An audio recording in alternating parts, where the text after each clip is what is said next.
Hello, I would like to welcome you to this discussion. It's been an experience reading your poetry over the past few days. Very intense and experience. Tonight, joining us for this panel discussion is Lamis Saidi. Did I pronounce Lamis? Okay. From Algeria.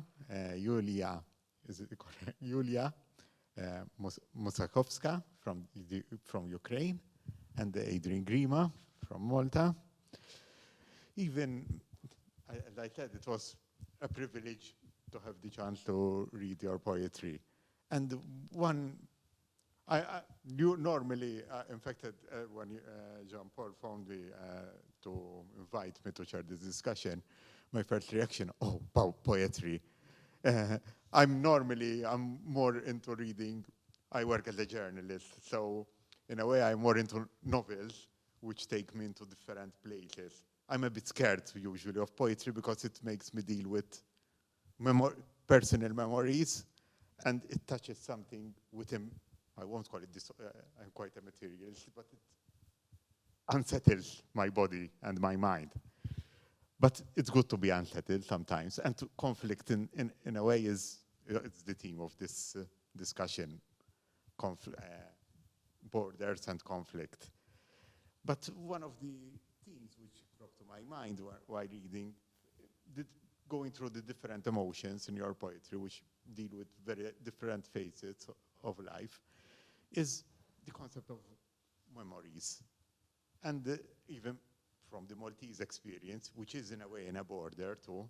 Borders are places which are very rich and teem with history, but at the same time, this history can be easily drowned in a sea of forgetfulness. My question, I would start with asking all of you on this theme of whether poetry is an antidote against forgetfulness.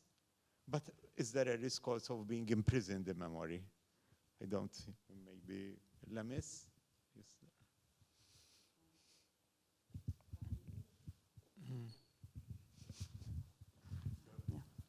Good evening.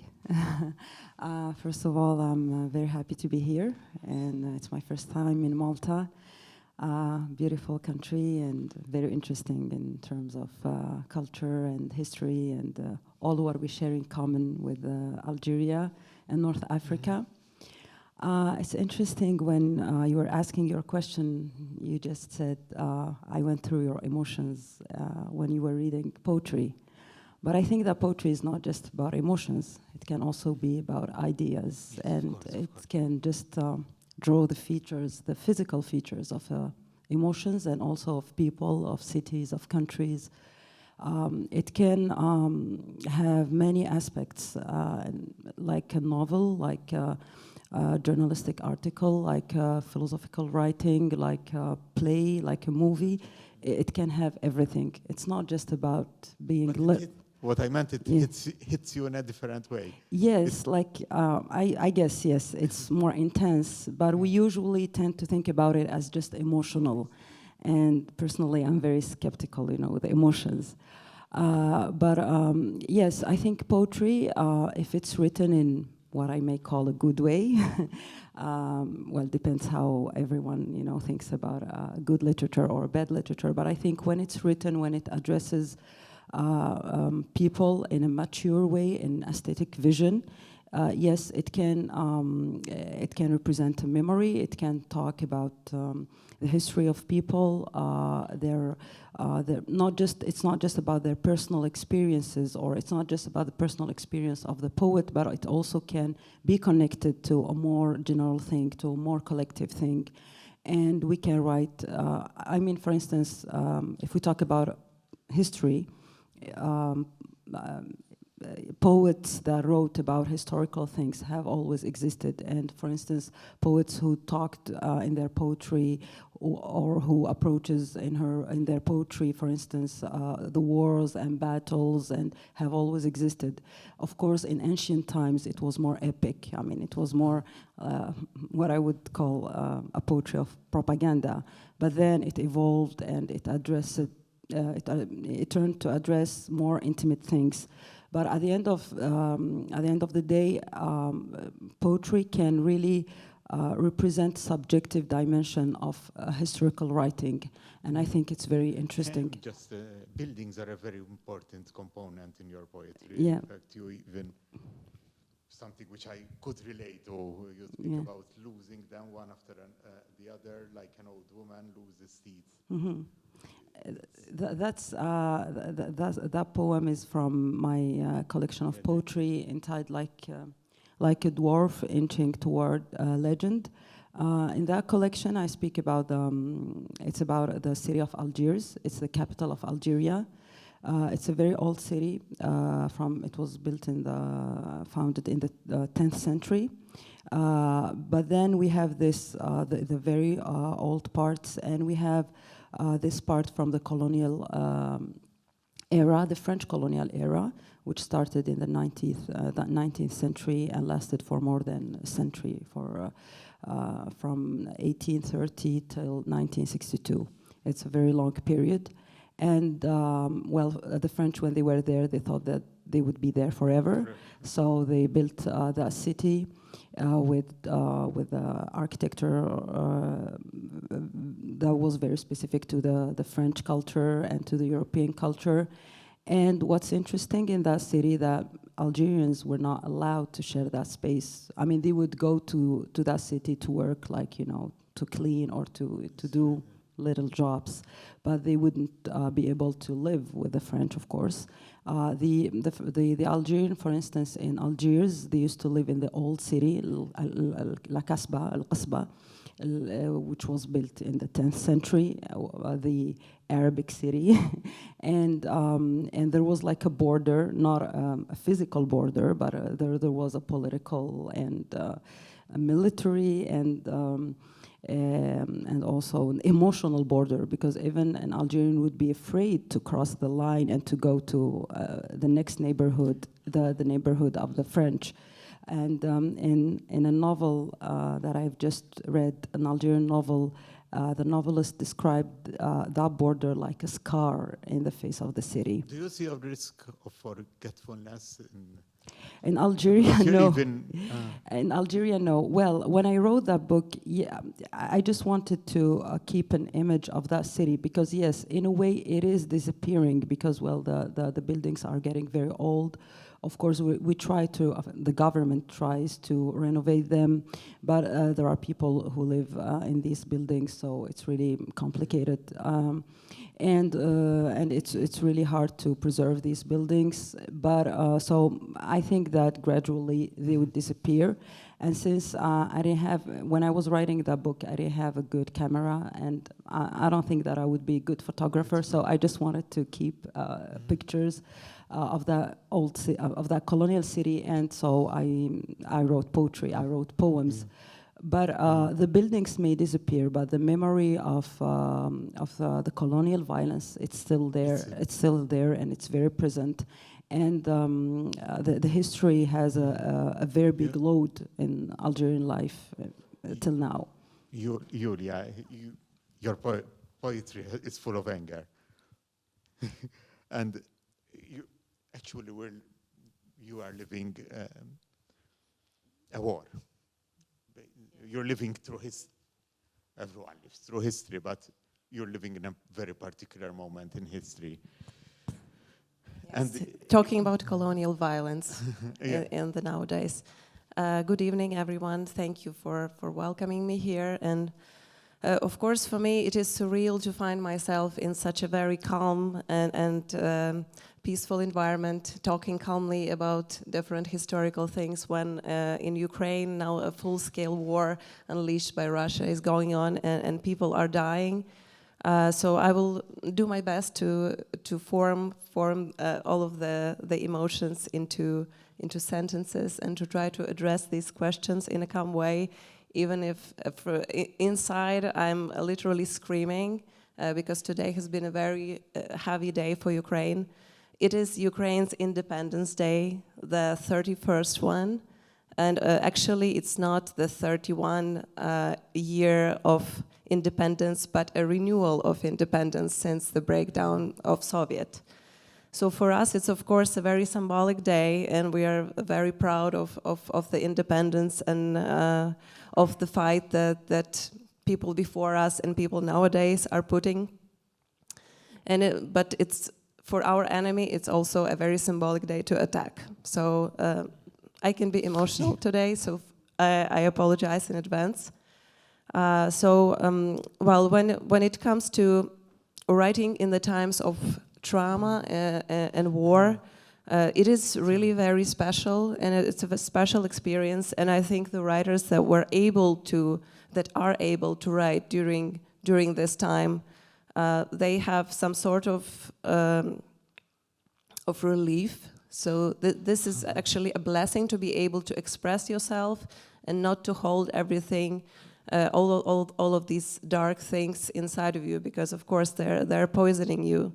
And also the poetry can be a way, a tool for other people to feel the collective emotion, because Lamis was talking about the collective ideas, but there is also such thing as a collective emotion, which is very relevant for Ukrainians right now. We are united in both our love for our country and our rage against our enemy. So the poet here is actually expressing the emotion of the entire country, even if speaking about his or her own personal experience right now. Ukraine has obviously a history of Stalinism, then now Russian aggression, Nazi invasion, Russian invasion actually. It's living with how can you cope living with all these memories?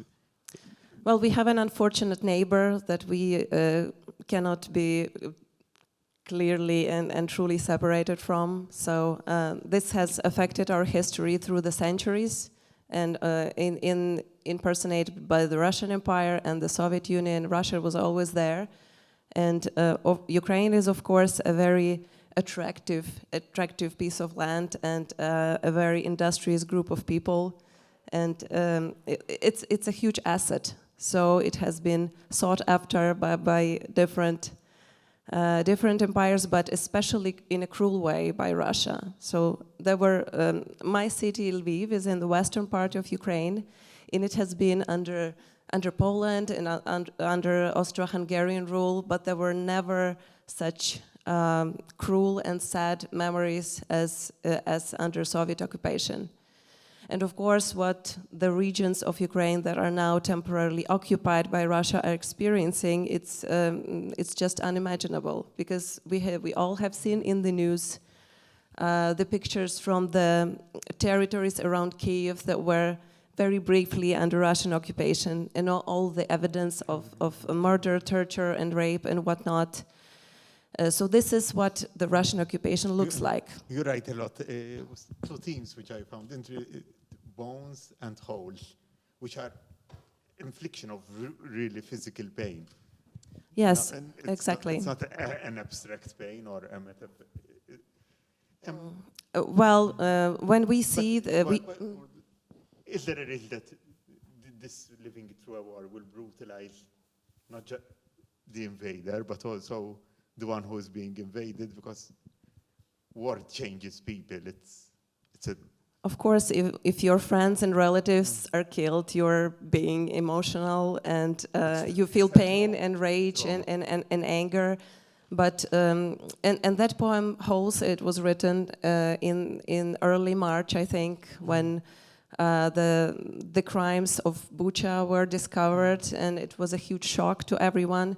Even if we never knew these people and never have been to those small towns and villages like Bucha and Irpin and Borodyanka, all these small names of towns and villages that were unfamiliar, we felt like these were people from our families.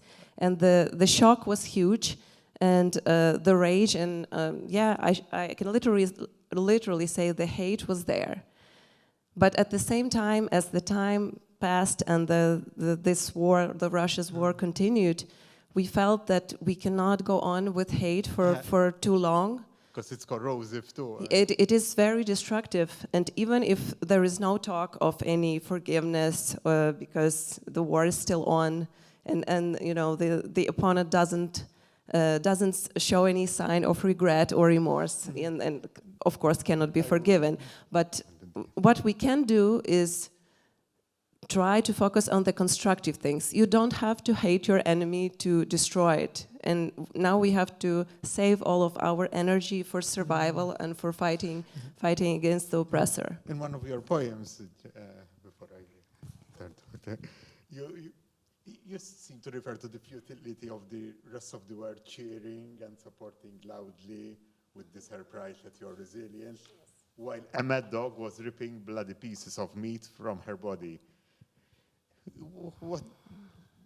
What do you expect from the rest of the world? Because I can understand this helplessness, you know, everyone cheering, but... You know, the experience was watching the various journalists coming to Ukraine and contacting Ukrainians for some really gore horror stories, and they were really treating this news like something that would bring them a lot of readers and something to shock the audience with. So there was such a feeling at one point. And also in spring, we felt that the support of the global community hasn't been sufficient yet, and that has changed. But at that time, it was really frustrating. And we are actually sitting here in the 21st century, and the colonial war is going on, and the world is simply watching because Ukraine has given up the nuclear weapons, and it's not part of any military alliances. And of course, the guarantees of the Budapest Agreement were neglected and ignored, so nobody came to rescue. So now, of course, that has changed, and we are receiving the military aid, maybe not as much as we need, but slowly it is coming, and we're really thankful for our partners' support and for global community support. But you know, at that time, I felt that we were left alone. And the world was just watching all the horror that was unleashing. Yes, so we're basically killed in a reality show. Adrian, first of all, your poems touch a different dimension, and more this time in this latest collection was more on a personal, and there was also personal pain comes out of it. So, how do you relate in this? Yesterday I was telling Julia that it's going to be extremely difficult for somebody like me to take part in a discussion in which basically we're watching from afar. People die in horrific ways. And one of the things that Julia was telling me was about, and in a way it struck me, even though I was aware of it, but she was talking to me about the systematic way in which Russia, the aggressor in this situation, is trying to change the narrative, is trying to change history. And this means telling the Ukrainians that they don't have a language, that they don't have a distinct culture, that they have always been part of Russia, and all of that. And sort of the issue here is who controls the narrative. Okay, it sounds very theoretical, but to Julia, it's not theoretical at all. And to people who are suffering this fate, it's not theoretical at all. It's a question of the erasure of a human, of the humanity of a human being. Colonists has always exactly dissecting and basically rendering the people they conquer as people without history. Exactly. Europe to have the ultimate victory, and the act of subjugation, the ultimate one, is to erase history. Yes, so and we've seen this. We've seen this in Palestine. Exactly, I was thinking specifically of Palestine, but and so many other places. So it's a tactic of of the aggressor to justify the aggression. But I think the issue here, from my point of view, from this comfortable, distant point of view, is that our role, first of all, as human beings, before our role as writers, is to witness, is to talk, and perhaps most importantly, to listen. I think as human beings, we need to listen to what's happening to so many tortured people and torture coming in so many different forms in other countries, but also listening to the pain, to the suffering of even the people around us. I think as human beings, this is probably our first responsibility. And as writers, I think we have this other responsibility, not of being propagandists. Lamis was talking about this urge at one point, of people seeing themselves, of writers seeing themselves as the voice of a nation, of a community, which is fine. And I think there's a role for writing there too. But here, at very local level, for example, yes, in yeah, Pembroke, yeah, in the yes, I think battle against identification, yes, you yes, gave voice through poetry to an entire community. yeah, with many others. So I think our first responsibility is to listen, and then to listen to those stories, and to hopefully to put those stories into words, and to put them into words so that they do not become my little masterpiece, my little joy, but they become something that can be shared by an audience, by a community. So those words no longer become the words of the person who's writing, but they become the words of a community that is committed to humanity, to a humanity. And when I say humanity, I also mean respect to the environment, to the physical environment, to the natural environment, etc., which is being destroyed in the Ukraine also. Yulia was telling me about the way animals are being tortured even. I mean, these are crazy things. I read a lot about the Balkans War and wrote quite a lot about the Balkans War when I visited Bosnia. We tend to forget that the first war in Europe was in recent years. Was in the Balkans. So I would say listen and write, and write in a way that we don't see ourselves as some kind of prophets, but rather as people who have a responsibility to put into words, to express, to elaborate, to articulate the humanity of others, which is ultimately a very personal thing. So even if I'm writing about what happened in Mostar, in Bosnia and Herzegovina, ultimately there is me, Adrian, talking about my experience of suffering, of being sidelined, of injustice I've seen around me or in my people close to me who have suffered that kind of injustice. So ultimately, it's also personal. Ultimately. Another topic I would like to raise is where we have been talking about colonialism. Yes, of course. Because the narrative point is very, very important. Because people tend to think of wars and conflicts as just military actions, but every war, every colonization, every aggression is based on an idea, is based on a narrative, is based on an ideology. For instance, what happened in Algeria in the 19th century is that the French said, we are here to civilize these people. There was a narrative that and there was like great writers, like for instance Voltaire and not Voltaire, Victor Hugo, that supported the idea. They could relate to the idea. Yes, we are here and to civilize these people. even the British, in a way, they always put the idea of civilizing the colony. But yes, every time there is an excuse, every time there is a pretext for instance, what happened and what's still happening in Palestine. Even projecting it as a burden in a way, the burden to yes, civilize the... Exactly, and what's happening till now in Palestine, a land without people and a people without land. So I think that before thinking about a military resistance, and it's very important and it's very essential, it's very important to also to think of a resistance through words by deconstructing the narrative of the colonizers and the invaders. This is very crucial. This is a very crucial point, because what we know very well with the Algerian experience is that even after the independence, after the invaders are gone, the narrative remains.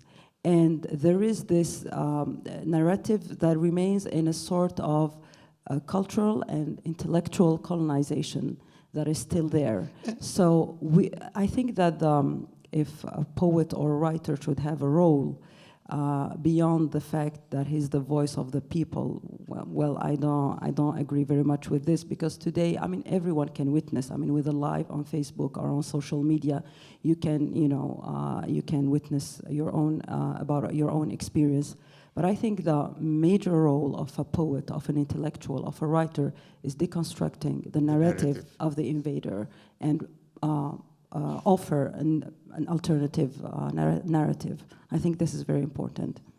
I think I can relate to that very much, because Adrian was mentioning the Russian narratives, and one of them is that Ukraine is like a younger brother of Russia, and inferior and rural and not so very smart. But there is there's actually a huge lie behind it, because I don't know if you're aware of the thing like Red Renaissance in Ukraine, the 20s of the 20th century. That was a huge rise of Ukrainian culture. And basically when Stalin came to power, he executed 30,000 Ukrainian intellectuals of different kind, writers and artists and theater makers. So that's where the elite was. To control the narrative. Exactly. And then this narrative was pushed on Ukraine and on the entire world, because now they're telling the world that suddenly that Ukraine doesn't exist at all. And as a very prominent historian, Timothy Snyder, says that when you say that a nation or a group, an ethnic group doesn't exist, it's a preparation for the genocide.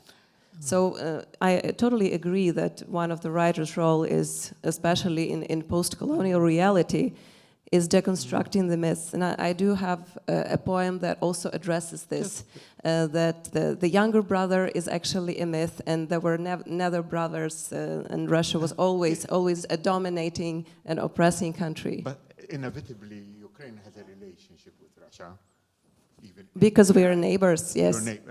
And also language ties too, because the language is a very special issue too, because it is a colonial language. It's a language that mostly has been forced on Ukraine, but many people have forgotten that. I think it's a common thing, because even Lamis, in fact, one of when you give voice to buildings, one of the voices is sometimes he hears bourgeoisie speaking a foreign language to their kids, just to remind the walls of their creator's tongue.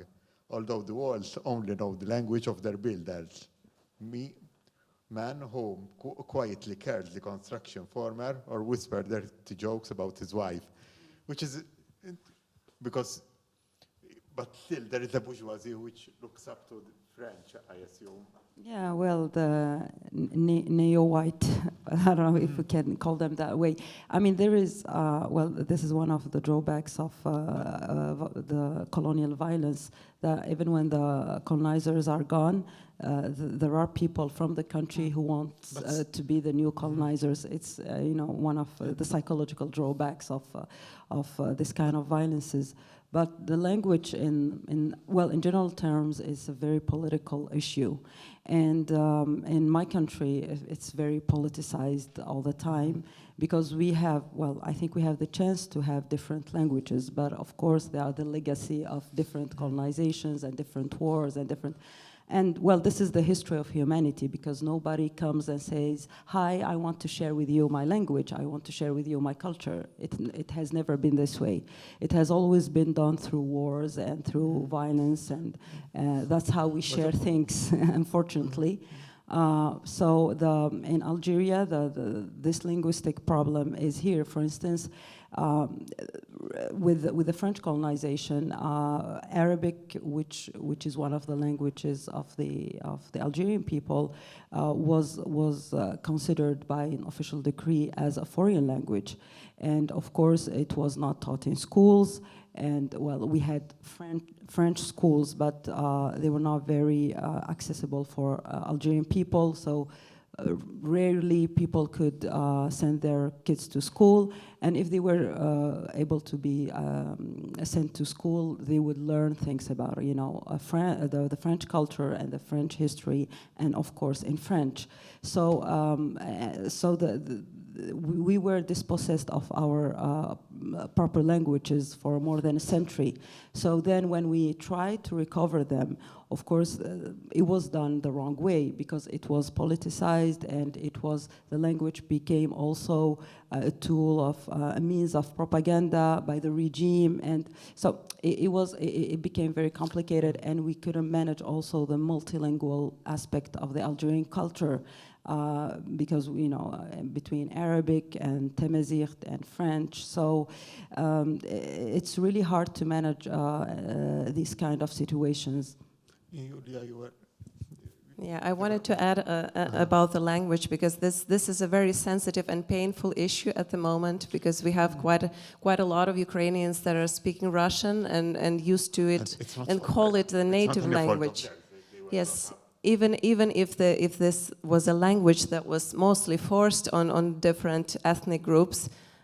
For example, yes, my grandfather is Armenian, and of course he spoke Armenian with his parents and at his home, and when he married my grandmother, who was Ukrainian, they somehow chose Russian to speak in the family because it was common and it was dictated by the state, so it was just convenient. It was the language of convenience, but it also was a tool for the Soviet Union to erase the national identities of all the groups that were, of all the states that were members of the Union. So basically the language now, the Russian, is now a tool that helps the oppressor sort of brainwash even the Ukrainian population. It is a tool of war. So now there is actually a widespread initiative when people who used to speak Russian, even in their homes, they are switching to Ukrainian and refusing to speak the language of the enemy. And it's, of course, a huge shock for them. It's a huge change. But you can just imagine the extent of trauma that caused these people to change their entire life. And it's not just public space, it's they're starting to speak Ukrainian at home, and those who don't really speak it well, they are trying to learn it. Because even writers are switching from the Russian, because there were those who wrote in Russian. It is now actually a protest. From historical knowledge, Russian was used as a way to strengthen Russian domination, but at the same time, people who are born speaking Russian, it's none of their fault. Yes, it is not, but if you dig deeper into their families might have not been Russian at all, but they were Russified by that that day's politics. How do you cannot just cancel history? Yes. At the same time, that is true. You were talking just a bit before, and you told me something very interesting about the territory, yes. The territory of Terran. Talking about history, you cannot just cancel history and erase things, because that's what the totalitarian regimes do. They erase and make people forget things completely. But I feel that you can change the context for certain things. Like in Ukraine, we still have remaining communist monuments. And in the city of Lviv, where I live, it's in the western Ukraine, there was a museum opened that is called the Territory of Terror, that is actually dedicated to learning about the totalitarian regimes. It is a special place that used to be a ghetto, and then it used to be a Soviet transit prison. So it's also a very special location. And the monuments that are being dismantled are stored in that territory. And there's a special story told when people come to visit that place. So basically, changing the context and explaining everyone that this was a part of our history, but in a certain way. So it's not glorified. It's not a part of the public space. I think it is a very important initiative, and it's a good solution. Reclaiming control of the narrative. Exactly. Yes. Adrian, Can I add something? No, because I want to say something about the very uneasy relationship between literature and power, and especially when power wants to impose itself. So we've seen what different regimes have done with language, in the colonization that even we went through, of course, and it wasn't as benign as we. The question mark has been always, why is colonialism here rarely discussed? It has never really been questioned, to be fair. No, I mean it has been but by very few people working on their specific research. But as a country, okay, there were periods when Mintov, questioned colonialism, and of course even the nationalists did these local politics, but which mirrors what happened in so many different countries. But I think my point is this. My point is that power has a very uneasy relationship with literature. And I think even... What commenting with journalism? It's a similar... Possibly, yes. But on both sides, the big problem with literature... The use and abuse of it by power and the threat it poses to power. Absolutely. But the big problem, I think, that literature poses is that very often we tell individual stories. And they're very often. Of course, normally often against a background of a collective experience. But both those individual stories and the way those collective experiences are articulated are complicated, they're complex. They cannot be easily boxed into compartments. They cannot be easily explained away as something caused by colonialism or something caused by that particular prime minister or by that particular phenomenon or that particular so-called national characteristic. Literature makes things complex. And so it's very difficult for power to control it. And this is, in my opinion, one of the reasons why in Malta today, literature is being marginalized. So if you look at our education, and this is something that many of us have been saying for quite some time now, and this hasn't been going on recently only, for a number of years now, literature has been marginalized. And it has been marginalized because our students, most of our students, don't have a solid education in literature, which means that very often they don't have the opportunity to see experiences from other people's perspective. They don't have the possibility to articulate their own thoughts, their own experiences, their own individuality, their own difficult relationships with each other and with power. And they are much more prone, we are all much more prone to the big narratives. So for example, in my opinion, one of the ways this was really well shown was when Oliver Frigeri passed away, and the national narrative was that Oliver was the voice of the nation. In reality, Oliver was against the nation in some ways. Much more complex. He was much more, he wrote about suicide. He wrote repeatedly about suicide. He wrote about his difficult relationship with himself, with his surroundings, with destiny. But this was all erased. No, he's just the voice of the nation. I always get the impression that some of his works were the individual against the rest of yes, absolutely, absolutely. But my and I think I've taken a bit too long. But my point is, the moment you start marginalizing other narratives, and literature offers different narratives, complex narratives that are difficult to control, the moment you do that, you start controlling the general narrative, I think. You have anything to add on this theme? Or? Maybe also about expressing yourself and how expressing yourself is important and is healing also in the times of conflict. As I mentioned, there are writers in Ukraine that keep writing, but there are also a very large number of those who fell silent, who feel that they're unable to write.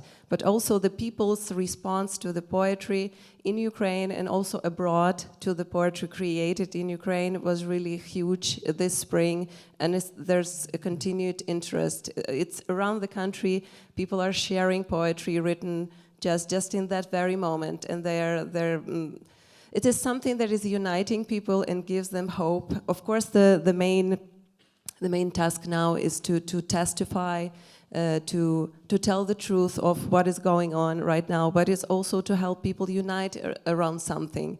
Even if this is, as we have mentioned, a personal experience, if people can relate to it and masses of people can relate to it, it is something that unites them and gives them something to hold on to something to help them cope with what is going on. I don't know if there is anyone who, from the audience who wants to ask any questions or...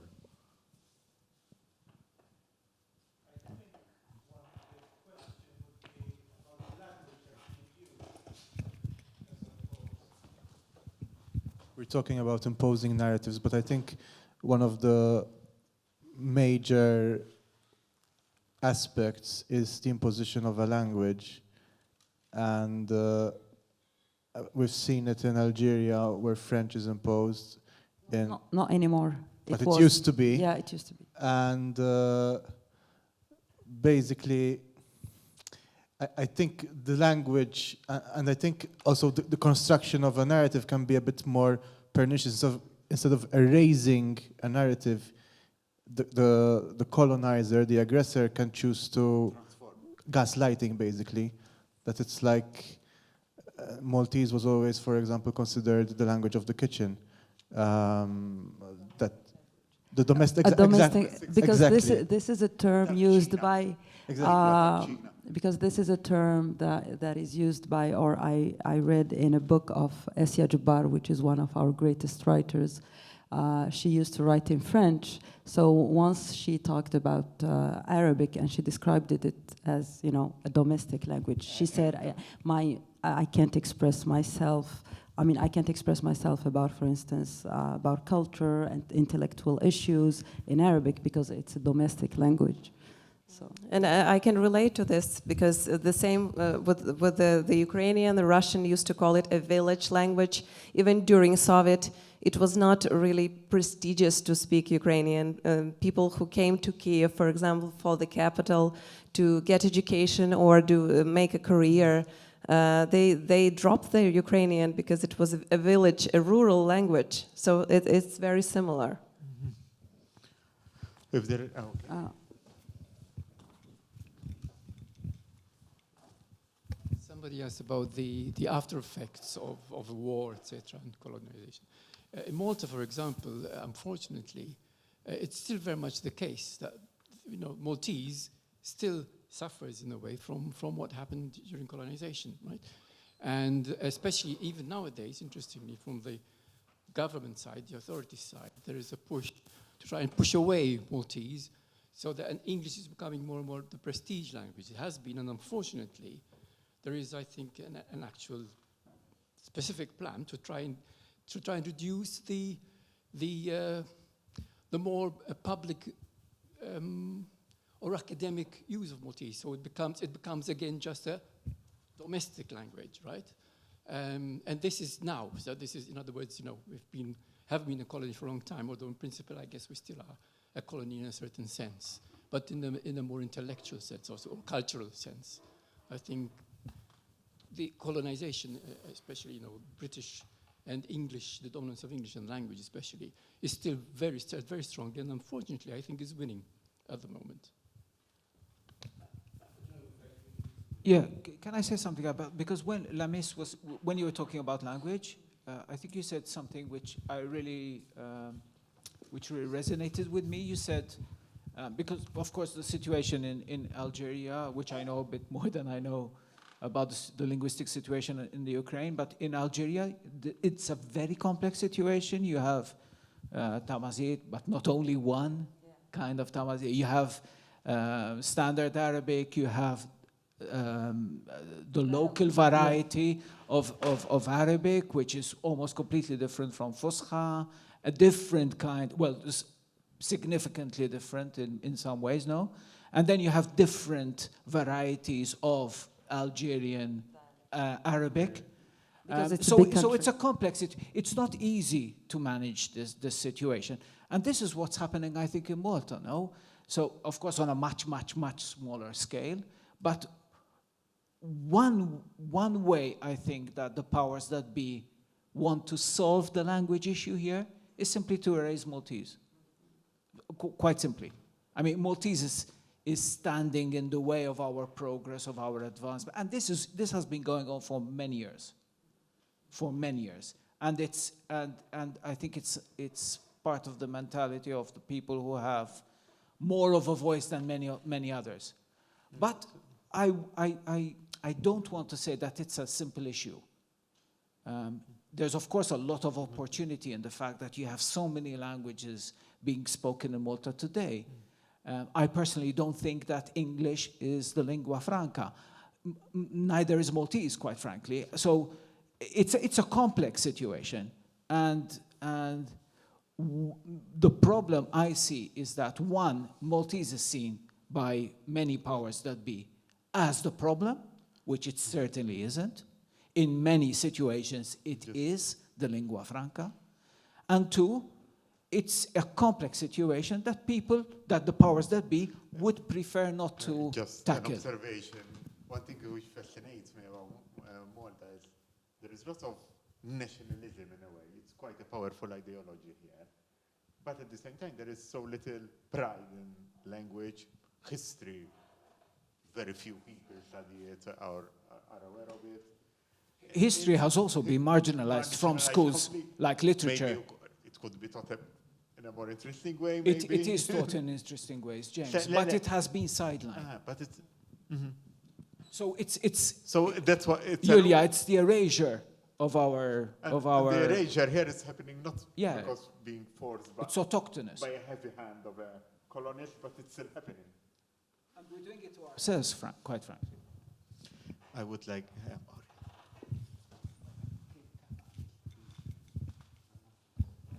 I just want to get your ideas regarding good and bad nationalism, because nationalism is not just bad, actually. Right, there is celebration. As Julia was saying, Yes, at the I moment can agree. in the Ukraine, it's an important resistance sort of movement. But of course, then there is fascism, and that's horrible.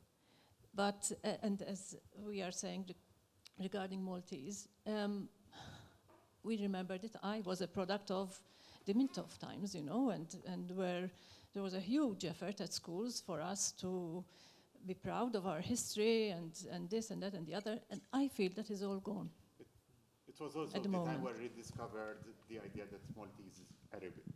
As well, It's the Semitic side of... Sicilian Arabic language, Yes. basically. Yes, but this is, I'm just curious about how you feel regarding moments in time and history where you need, you know, that nationalism. And there are other times when it's not just superfluous, but even dangerous. Actually, now the nationalisms, the so-called nationalism in Ukraine is a means of survival, basically to keep the identity and to preserve the language and culture and just to be yourself. And Russia has invested a lot into spreading the narrative that there's some kind of right-wing movements in Ukraine which is strong, and this is a complete lie, because for Russia, anyone speaking Ukrainian and being a patriot of Ukraine is a bad nationalist, is a radical. And for them, it's a radical idea that Ukraine would exist as an independent state, and especially that it would prosper. It would become a candidate for the European Union. It would actually lead a better life. And when we say Ukraine and Russia, you can imagine the biblical David and Goliath, and the size of Ukraine that is really tiny compared to Russia. It really deconstructs this another narrative of Russia, that they felt there was a threat coming from Ukraine. It is complete nonsense when you look at the map, and that anything in Ukraine could have threatened Russia. So for the nationalism, it depends what you call nationalism, and people often twist and turn this concept for their own benefit, and that is what Russia is doing. I may tell a little story that happened with me in 2018, 4 years ago. I went in a library in Algiers, and they were selling postcards with pictures of, because in 1930, France celebrated a century of colonizing Algeria. And they made this huge celebration in Algeria with pictures of French people hugging Algerians, as if, Algerians now they are happy that the French are here. So when I went into this library, they were selling postcards with these pictures, having these pictures. And you know what? How postcards are very symbolic, because it represents the country. I mean, when you go to a city or to a place, you buy a postcard that represents, as an aspect of the history of the country or of its geography. So when I saw these postcards, I was really mad. I mean, I was shocked. And I talked to the guy who was selling the postcards, and I was like, how come you're selling these cards? So he said, well, it's a part of our history. I was, okay, it's a part of our history, but these pictures should be in books or in an exhibition with an explanation of the context. So he said, no, we are in a library, and it doesn't matter. I was like, no, this is, imagine a tourist that would come here and that would buy this postcard, and he would think of Algeria as, a country who was happy with, which was happy with the French colonization. So we had this huge debate, and then he said, at a certain time, he said, "Oh, so you're a nationalist?" Yeah, and he looked at me as if, and he said it in a very pejorative way. I was like, yeah, if you think of it that way, yes, I'm a nationalist. So sometimes it's really hard to explain the difference between bad and good nationalism. I think, yeah, bad nationalism, it's anything that can turn into chauvinism, into a form of violence against the other. But if nationalism is synonym of preserving an identity, of preserving a personality, I think, yes, we should be nationalist. I think there is a basic difference between celebrating who you are and your multiple identities, and one of them is national, and thinking that you are superior and or has the divine rights to rule over your backyard. That's completely different. That sounds actually a little familiar about a country I'm repeating so many times tonight. So that's let's see what's happening. Maybe nationalism is happening on the other side. The thief that is screaming. Yes. Maybe it's there. There is lots of irony in it. I would like to. I don't know. Let me just one last point, because we were talking about narratives, about language, about history, I talked a bit about education. For example, one role that our literature can take is to tell the stories of Maltese emigration, which hasn't been told. It's incredible.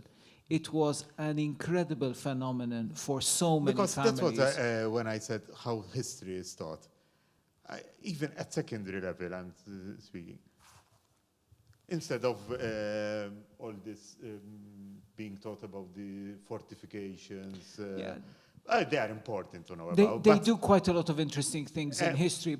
If you choose to study history, you get to do quite a lot of interesting. But it's very important to focus also on. Yeah, but why don't we tell these stories of Maltese migrants and the way and the suffering that they went through, and also the way they participated in the colonial project in Algeria, for example, or in Tunisia, and in Egypt?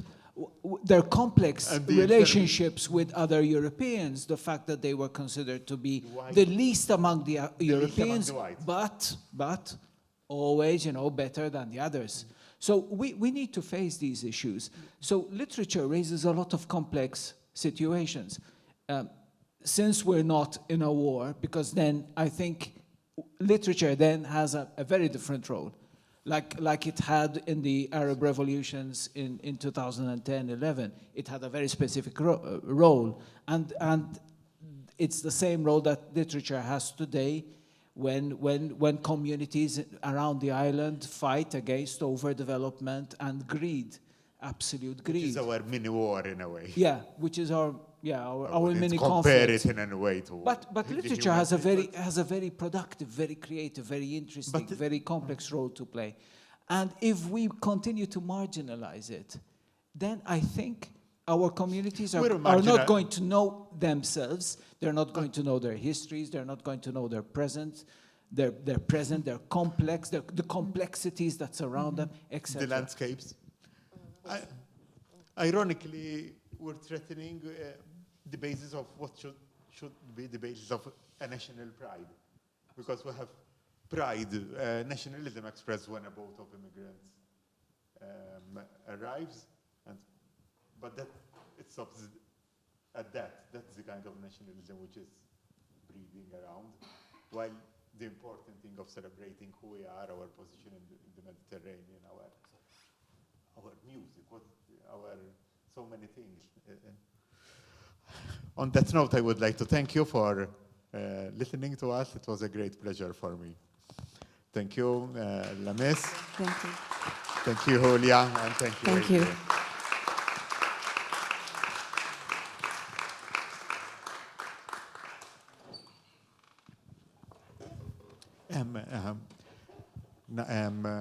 I nearly forgot. The authors, the poets will read a piece of their poetry too.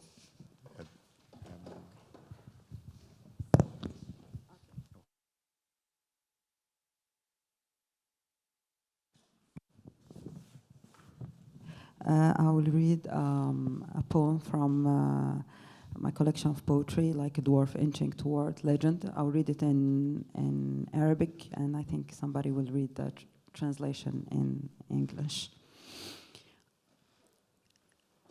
لا يعرف أية لغة تتحدث بنايات تلك المدينة، مع أنه يكلم الجدران منذ سنوات طويلة دون أن ترد عليه ودون أن يخبطها برأسه كما يوصيه سكانها حين لا يعجبه شيء. تقول النكتة: ما دامت لا ترد عليك فأنت بصحة نفسية جيدة. مع ذلك فهو يسمعها حين تنقل صوت الماء والبول في المواسير، وصوت الخطوات الحافية بعد فعل الحب، أو حين تستيقظ العجوز مع آذان الفجر، وركض الأطفال في 7 صباحاً، وصوت ضحكة الرجل الوحيد بعد منتصف الليل. يفكر أحياناً أن بعض السكان البرجوازيين يتحدثون بلغة أجنبية مع أبنائهم فقط لتستأنس الجدران بلغة مصممها، رغم أن الجدران لا تعرف سوى لغة البنائين الذين يشتمون فيما بينهم مسؤول ورشة البناء، أو يحكون نكتا بذيئة عن زوجته التي تحمل له الطعام كل يوم دون أن تلتفت إليهم بشربة ماء. Thank you.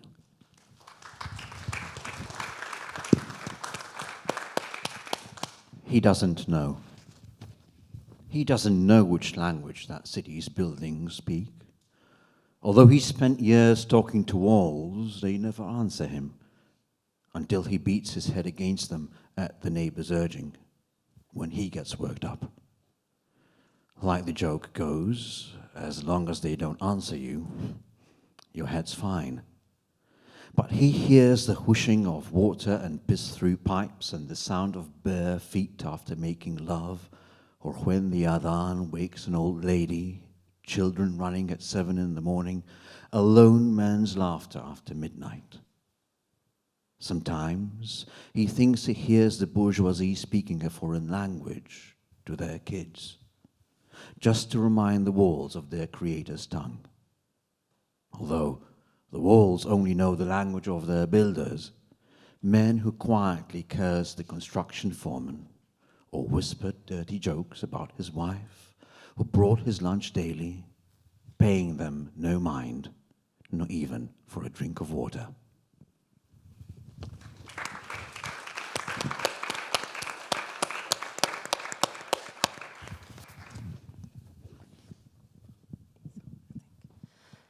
I will read one of my recent poems just written this spring, and I will read it in English translation. It was a poem that was referred to in our discussion. The title is The Body of My Homeland. They've been looking at the naked, ravaged body of my homeland, taking and posting photos and videos in high resolution. They were shocked and judgmental, concerned and tongue-clicking, cheering and supporting her loudly, surprised she is still alive, impressed by her courage and resilience. They offered her food and drink, wet wipes, a bed to sleep in, a work permit, all of this free of charge, while a mad dog was ripping bloody pieces of meat from her body, an inch from the carotid artery. The entire crowd of fully armed people gathered, but no one dared to pull the trigger, not to be shaken by a recoil.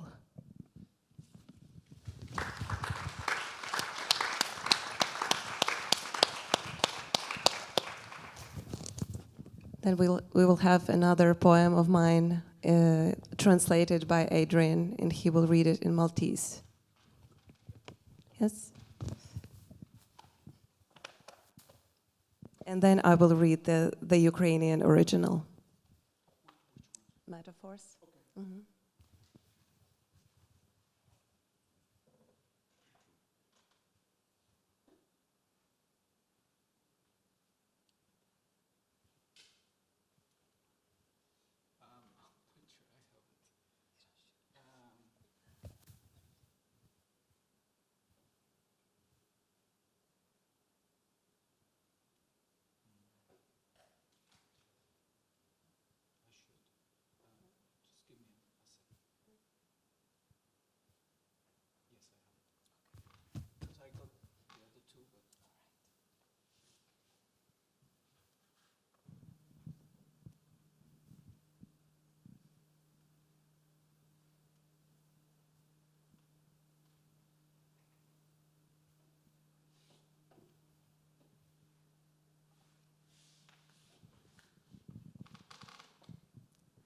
Din jisimha metafori.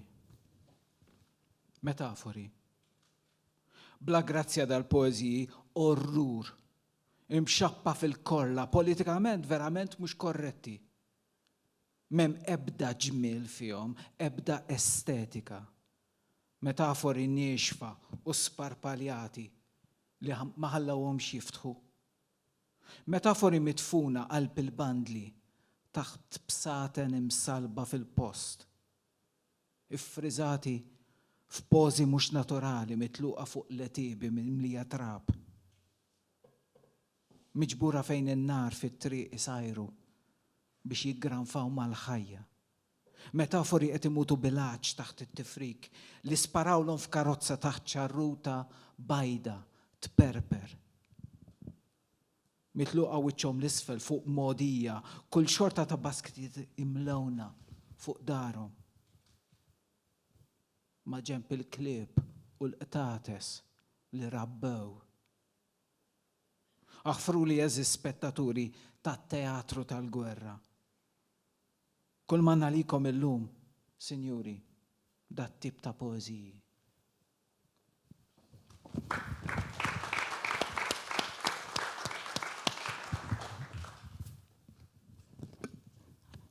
Такі незручні, такі страшні вірші, повні люті, такі неполіткоректні. Жодної в цих віршах краси, жодної естетики. Метафори сохли й розсипались, не забоявши.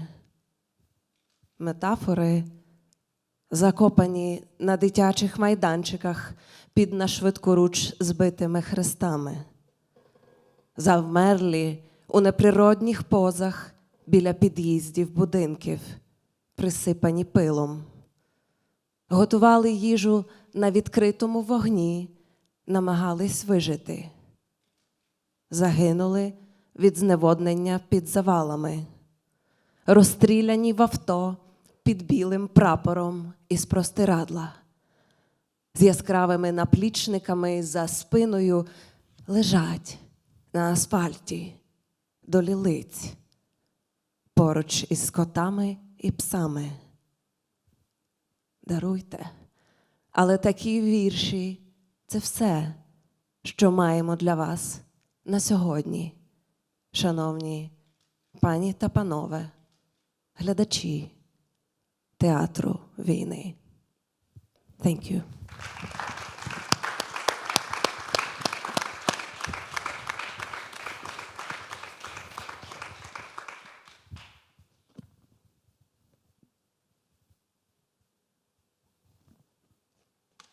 So this evening we didn't talk about borders and conflicts and people dying in the Mediterranean because they don't have a particular passport or a particular ID, and they come to our shores and we all know what happens. And this, unfortunately, is a true story. It hasn't been translated into English, sorry. Il-ħlowa ta' din l-art.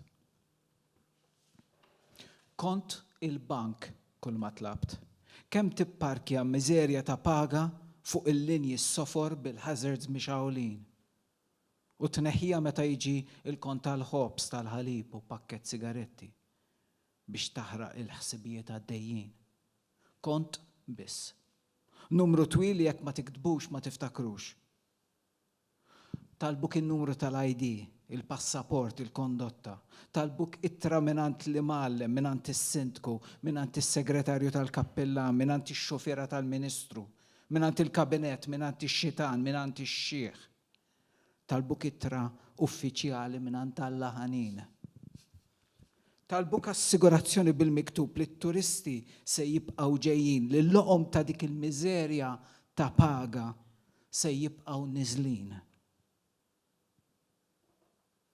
Kieku tkellmulek għall-ID, kieku xtrajt passaport, kieku mesħulek il-kondotta b'maħfra prezidenzjali, kieku battilhom bukket fjuri, kieku ħbejt il-mizerja ta' immigrant bla isem u bla futur li baqa fuq dajsa bla ilma u bla mutur, kieku dert fuq billboard lejlet l-elezzjoni, kieku sefirt safra ta' Londra, sal-Panama, sa' Dubai, sal-Gżejjer Verġni, kieku mort tixxemmex il-Bahamas, ma kienx ikollok bżonn miżerja ta' bank u kont inxteħed fuq bank x'imbkien titratta tittanta d-destina d-dej.